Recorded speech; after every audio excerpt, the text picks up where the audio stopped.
Hello people, welcome to Tejas foodie nest. ఈరోజు వీడియోలో మామిడికాయ పులిహోర ఎలా ప్రిపేర్ చేసుకోవచ్చో చూద్దాం. నేను చూపించే ప్రాసెస్లో కనుక మామిడికాయ పులిహోర చేసుకుంటే ఈజీగా అయిపోతుంది. టేస్ట్ కూడా చాలా బాగుంటుంది.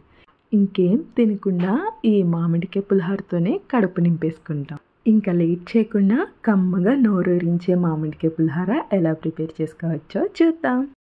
ముందుగా శుభ్రం చేసుకున్న ఒక పచ్చి మామిడికాయ తీసుకుని కాయ మొత్తాన్ని బాగా పీల్ ఆఫ్ చేసుకోవాలి. ఇలా మామిడికాయ మొత్తాన్ని పీల్ ఆఫ్ చేసుకున్నాక గ్రేటర్ తీసుకుని మామిడికాయని తురుముకోవాలి. కొంతమంది మామిడికాయ పులిహోర ఈజీగా అయిపోవడానికి మామిడికాయని పీసెస్ కింద కట్ చేసుకుని పేస్ట్ కింద గ్రైండ్ చేసుకుని ఆ మామిడికాయ పేస్ట్ని పులిహోరలో యాడ్ చేస్తారు. కానీ అలా పేస్ట్ కన్నా ఇలా తురుముకుని వేసుకుంటే టేస్ట్ అనేది బాగుంటుంది. ఇలా మామిడికాయ మొత్తాన్ని తురుముకుని పక్కన ఉంచుకోవాలి. ఇప్పుడు స్టవ్ ఆన్ చేసుకుని కడాయి పెట్టుకుని కడాయి హీట్ అయ్యాక 4 టేబుల్ స్పూన్స్ ఆయిల్ యాడ్ చేసుకోవాలి.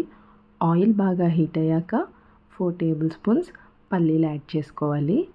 పల్లీల్ని బాగా దోరగా అయ్యేంత వరకు ఫ్రై చేసుకోవాలి. పల్లీలు ఇలా ఫ్రై అయ్యాక 1 టేబుల్ స్పూన్ శనగపప్పు, 1 టేబుల్ స్పూన్ మినప్పప్పు, 1 టేబుల్ స్పూన్ ఆవాలు, 1 టేబుల్ స్పూన్ జీలకర్ర యాడ్ చేసుకుని ఫ్రై చేసుకోవాలి. 1 ఇంచ్ అల్లం ముక్క యాడ్ చేసుకుని బాగా ఫ్రై చేసుకోవాలి. ఇవన్నీ ఇలా ఫ్రై అయ్యాక 4 to 5 పచ్చిమిర్చి యాడ్ చేసుకోవాలి. మీకు స్పైసీనెస్ ఎక్కువ ఉన్నదనుకుంటే మీ కారానికి తగ్గట్టుగా యాడ్ చేసుకోవచ్చు. కొంచెం కరివేపాకు వేసుకుని 4 to 5 ఎండుమిర్చి యాడ్ చేసుకుని బాగా ఫ్రై చేసుకోవాలి. ఇవి ఇలా ఫ్రై అవుతూ ఉండగా 1/2 టేబుల్ స్పూన్ ఇంగువని యాడ్ చేసుకోవాలి. పులిహోరలో ఇంగువ యాడ్ చేయడం వల్ల పులిహోర టేస్ట్ అనేది బాగుంటుంది. మీకు గనక ఇంగువ ఫ్లేవర్ నచ్చకపోతే స్కిప్ చేసుకోవచ్చు. ఇప్పుడు తురుము పెట్టుకున్న మామిడికాయని యాడ్ చేసుకోవాలి. మొత్తం అంతా ఒకేసారి కాకుండా 2 టేబుల్ స్పూన్స్ ఉంచుకుని మిగతాది యాడ్ చేసుకోవాలి. మామిడి తురుము వేసిన తర్వాత ఒక 2 to 3 మినిట్స్ లో ఫ్లేమ్లో ఫ్రై చేసుకుని 1/2 టేబుల్ స్పూన్ పసుపు యాడ్ చేసుకోవాలి. మొత్తం బాగా మిక్స్ చేసుకుని మామిడి తురుముని నూనెలో బాగా మగ్గించుకోవాలి. అంటే మామిడి తురుము మొత్తం సాఫ్ట్గా అయిపోవాలి. ఇలా మామిడి తురుము సాఫ్ట్గా అయ్యాక ఉడికించి చల్లారబెట్టుకున్న రైస్ని యాడ్ చేసుకోవాలి. నేను రైస్ని నార్మల్గానే ఉడికించాను. మీరు కావాలంటే రైస్ ఉడికించే అప్పుడే ఆయిల్, పసుపు, సాల్ట్ కూడా యాడ్ చేసుకుని ఉడికించుకోవచ్చు.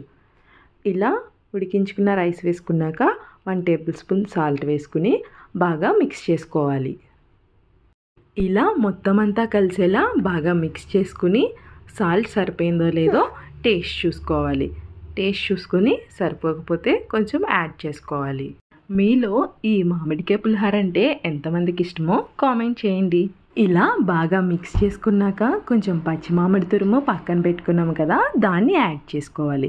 ఇలా పచ్చి మామిడి తురుము యాడ్ చేయడం వల్ల టేస్ట్ బాగుంటుంది. లాస్ట్లో తరుక్కున్న కొంచెం కొత్తిమీర వేసుకుని బాగా మిక్స్ చేసుకుంటే మామిడికాయ పులిహోర రెడీ. ఈ మామిడికాయ పులిహోరని వేడివేడిగా ప్లేట్లోకి సర్వ్ చేసుకుని తినడం స్టార్ట్ చేస్తే ఇంకా తింటూనే ఉంటాం.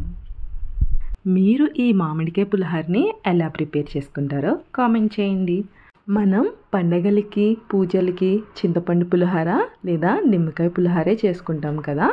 ఇలా మామిడికాయ పులిహోర చేసి చూడండి. ఈజీగా అయిపోతుంది. టేస్ట్ కూడా చాలా బాగుంటుంది. ఈ మామిడికాయ పులిహోర మీకు నచ్చిందా? నచ్చితే ఒక లైక్ కొట్టి మీ ఫ్రెండ్స్ అండ్ ఫ్యామిలీకి వీడియోని షేర్ చేయండి. ఇంకా సబ్స్క్రైబ్ చేసుకోకపోతే ఇలాంటి మంచి రెసిపీస్ కోసం ఛానల్ని సబ్స్క్రైబ్ చేసుకోండి. Thank you for watching.